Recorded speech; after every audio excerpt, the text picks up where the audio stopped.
Okay mga idol, ito muna niluto natin tong lianggunisa. Susubukan natin to. So inalok kasi ako ng mga kaibigan ko sa tropa ko sa palengke. Ito daw masarap. So minsan lang kasi ako magluluto nito, susubukan ko. So ito nga inaano ko yung talagang niyayaya ako ng tropa ko sa palengke. Ito ulamin mo pare, bagong gawa. So ito na lang binili ko mga idol.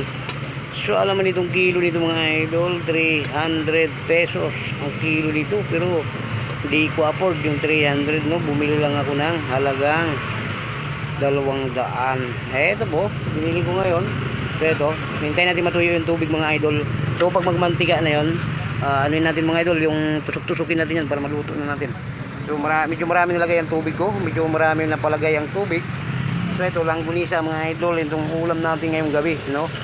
So manok sata ang bibilihin ko sana, pero nakita ko ng kumpare ko sa palengke, sabi niya bilihan mo na ng kumpare. Siyempre nahiya din ako, siyempre binilihan ko lang siya. So siyempre ganun din man ang laman nito, masarap din man ito mga idol, di ba? So patuyuin muna natin yung ano ito hanggat magmantika na to siya. Tusok-tusukin natin to siya maya para maluto yung ilalim, di ba? Ayan mga idol, oh. Ngayon kanina, lambot nito mga idol, nung hilaw pa to. Ngayon, nung naluto na, tumigas na ang ano niya, no? Oh, yun, oh. So balikan natin mga idol, patuyuin muna natin sa baon yan, saka natin ano, lagyan natin konting mantika para magmamantika siya. Ito na mga idol, tuyo na yung sabaw, no? So tutukin natin siya. Ayan, para papasok yung ano niya. Tingnan mo, naglabas na yung mantika mga idol. Tutukin natin. Ayan, ayan. Para maluto din yung ilalim mga idol. Ayan, diba? Yung mga idol, lalabasan yung ano. Ayan, o, medyo mo pangulo siya. Ito yung ulam natin. Haluin natin, maligdal natin. Natuyo na nga eh. Ito, yun lang yan. Ayan, yan mga idol. Tusukin pa natin yung iba para lalabas yung mantika niya. O, di mo.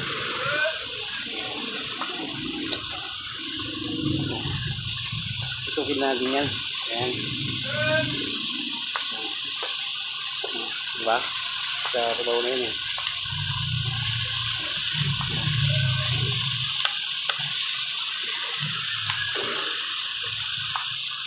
Ay! Lakas masyado apoy mga idol. Pahinaan natin. Tulog na siya oh. Paisimin muna natin konti para masarap ang gano'n. Gilaw pa ito mga idol. Magmamantika na mga idol hanggat palabasin natin yung mantika niyan. Yan. Ito yung langgunisa ng bagong gawa ito mga idol. Yung ano na ano rin ako na-attract din ako mga idol sa pagtingin nito. So bago nga, gagawa lang nila nito. Kaya ito lang binili ko. So masarap to. Masarap kumakain ng mga anak ko nito. Yan. Isukin natin. So ang ginamit kong stick, pang bananak yung na stick to. Yan, alalayin natin mga idol. Baka masunog yung ano, no?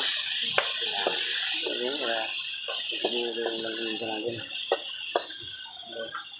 Ito yung yan.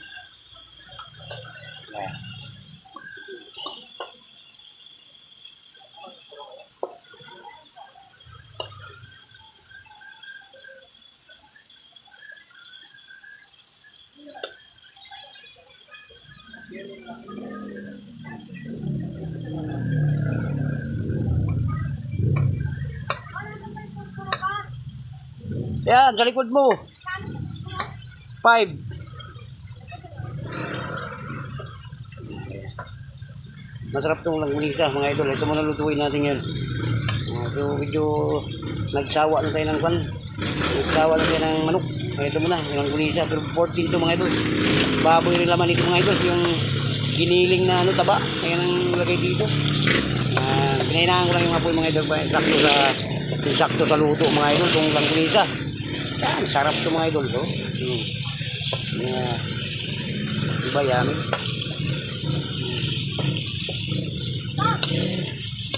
Ano ba?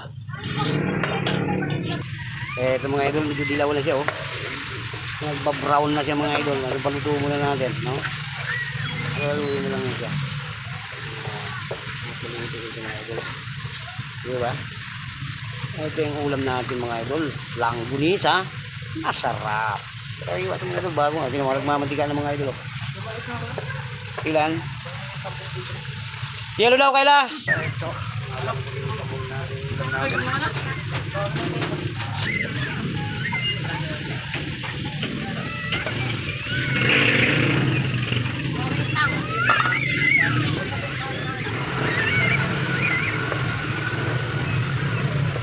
Ito na yung langgunin sa mga idol. Luto na, paluto na mga idol. Ano? Ayan. Dami na mantika mga idol. Patulong sa kawali oh. Ano no? Sarap mga idol. Yaming-yami ito sa kanin natin. Ito oh. Sarap oh. So ito kasi mga idol, kaya bumili ako kung nakatikim ako dito doon sa yung kinakainan ko na restaurant dyan. Yung nakatikim ako, ito in order. Masarap pala mga idol. So kasi dati kasi mga idol, ignorante ako dito. Kaya ako, akala ko bitukang buo kasi ito. Yung pala, yung laman pala yan, yan saka yung taba na binalot din sa yung balat din ng ano, laman loob, di ba? Okay, ito. Oh. Yan, di ba? Yan.